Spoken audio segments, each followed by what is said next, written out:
ఈరోజు మన చెన్నూరు ప్రాంతానికి అప్పుడు కాకా వెంకటస్వామి గారు ప్రాణహిత చేవల రావాలి, ఇక్కడ చెన్నూరులో 55,000 ఎకరాలకు సాగునీటి కోసము ప్రాజెక్ట్ తీసుకురావాలని చెప్పి రాజశేఖర రెడ్డి గారితో కొట్లాడి అప్పుడు మన తుమ్మిడిగట్ట ప్రాజెక్ట్ క్లియర్ కావడం జరిగింది. దాంట్లో సుమారు 11,000 కోట్ల రూపాయలు కూడా ఖర్చు పెట్టుకున్నారు.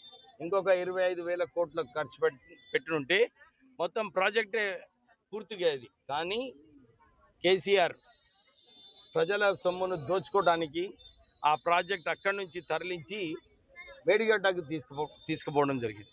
1,00,000 కోట్ల రూపాయలు ఖర్చు పెట్టాడు. ఆ 1,00,000 కోట్ల ఖర్చు పెట్టిన తర్వాత కూడా నీళ్లు సరఫరా చేయడానికి ఇప్పటి వరకు చేయలేదు. 60 టీఎంసీలు నీళ్లు ఈ 4 సంవత్సరాల్లో చేసి మళ్ళీ దాని తర్వాత గ్రావిటీ నుంచి పైనుంచి తుమ్మడిగట్టకి ఎల్లంపల్లికి వస్తుందని చెప్పి ఆ నీళ్లు కూడా వదిలేయడం జరిగింది. అంటే వృధా కావడం. 3,000 కోట్ల రూపాయలు కరెంటు ఛార్జీలు కూడా ఖర్చు పెట్టిన తర్వాత ఆ ప్రాజెక్టు నిజంగానే ప్రజలకు ఉపయోగం లేకుండా అయింది. మేము ముఖ్యమంత్రి గారిని కోరినప్పుడు లేదు, దీనికి కేసీఆర్ ఇంతకుముందు కూడా మాట ఇచ్చిండు ఈ ప్రాజెక్ట్ని ప్రారంభం చేస్తానని, కానీ చేయలేదు.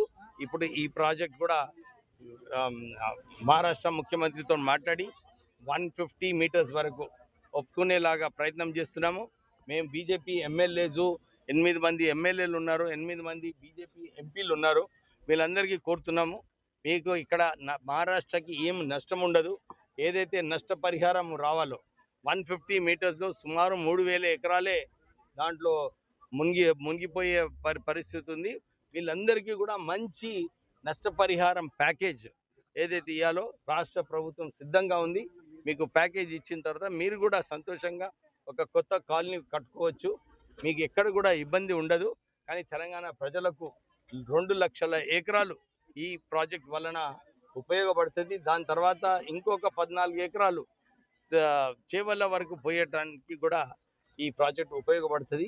మేము బీజేపీ నాయకులకు అందరికీ కూడా రిక్వెస్ట్ చేస్తున్నాము, పోయి మేము మహారాష్ట్ర ముఖ్యమంత్రిని ఒత్తిడి వేసి 152 మీటర్స్లో వారు ఒప్పుకునేలాగా చేయాలని చెప్పి కోరుతున్నాం.